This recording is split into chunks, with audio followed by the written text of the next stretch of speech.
Jemaah yang dimuliakan Allah Subhanahu wa taala, seluruh harta kekayaan Khadijah diserahkan kepada suaminya, kepada Nabi sallallahu alaihi wasallam untuk perjuangkan agama ini.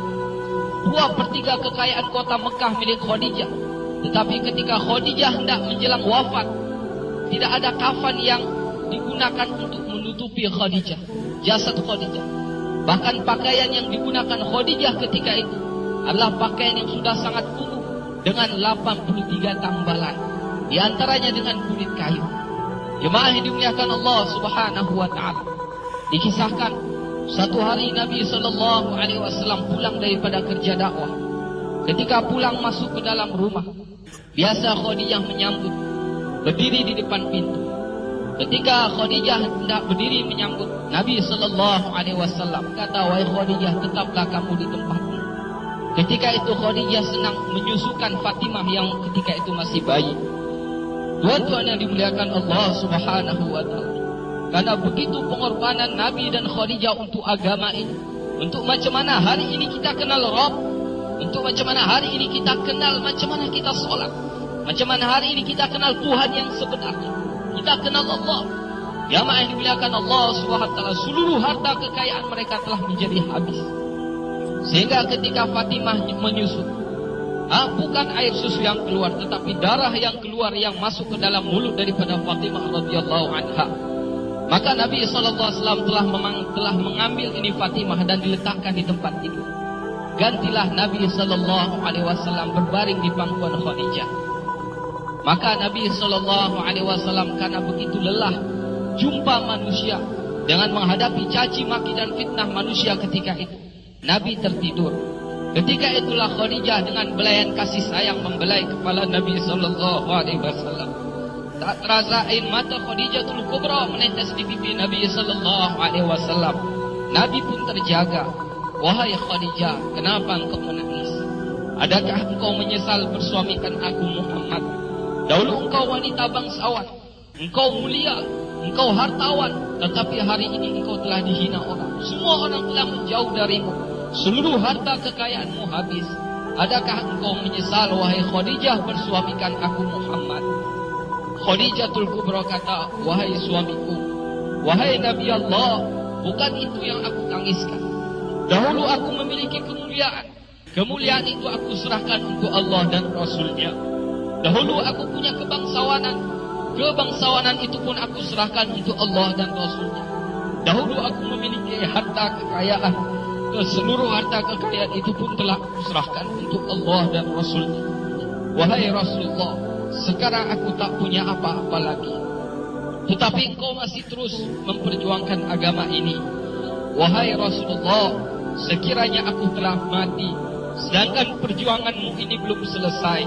Sekiranya engkau hendak menyeberangi sebuah lautan, engkau hendak menyeberangi sebuah sungai, dan engkau tidak memperolehi rakit pun ataupun jembatan, maka engkau galilah lubang-lubang kuburku, engkau galilah kuburku, engkau ambillah tulang belulangku, kau jadikanlah sebagai jembatan untuk engkau menyeberangi sungai itu, untuk jumpa manusia. Ingatkan mereka kepada kebesaran Allah, ingatkan mereka kepada yang hak, ajak mereka kepada Islam, wahai Rasulullah. Tuan-tuan yang dimuliakan Allah Subhanahu wa taala, seorang nabi yang agung, seorang istri yang agung, suami istri berpelukan sambil menangis memikirkan agama ini. Allahu Akbar. Jemaah yang dimuliakan Allah Subhanahu wa taala, agama tersebar. Hari ini kita kenal Allah bukan dengan mudah, jemaah yang mulia. Agama sampai dalam kehidupan kita. Agama sampai ke kampung kita. Agama masuk ke dalam rumah-rumah kita. Agama sampai ke dalam hati-hati kita, jemaah yang mulia. Bukan dibawa oleh burung, bukan dibawa oleh angin, bukan dibawa oleh air sungai yang mengalir, bukan, jemaah yang mulia. Tapi dibawa oleh pengorbanan Nabi dan para sahabat. Dibawa oleh pengorbanan para janda sahabat.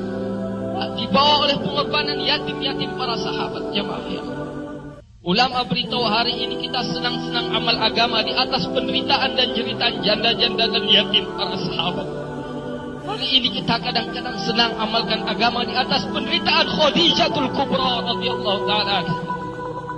Jemaah yang dimuliakan Allah Subhanahu wa taala, Kalaulah hari ini kita tidak hargai pengorbanan mereka, apa yang harus kita jawab di hadapan Allah? Kalaulah kita jumpa Allah, apa yang akan kita jawab di hadapan Nabi? Kalau kita jumpa dengan Nabi, apa yang akan kita jawab kalau kita jumpa dengan Abu Bakar yang telah menghabiskan seluruh harta bendanya untuk agama ini?